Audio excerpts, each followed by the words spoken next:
Tá levica za toto posledné obdobie, kde sa blížia voľby, tak čo sa dosiahlo, čo sa povede nedosiahlo. Dobre? Otázka je zaujímavá. Vždy človek...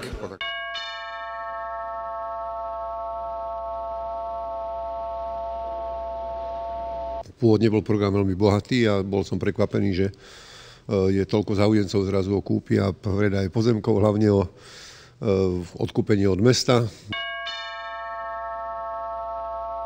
Ja som veľmi rád, že celé mestské zastupiteľstvo, všetkých 24 poslancov vrátane mňa,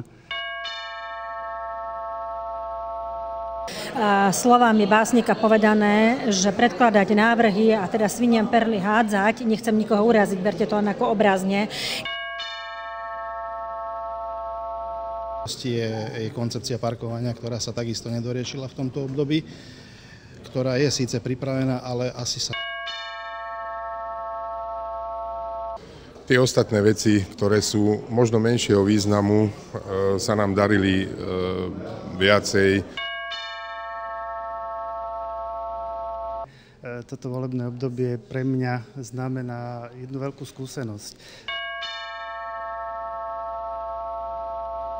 Občan by hodnotil pozitívne to, že sa začalo niečo riešiť s družbou.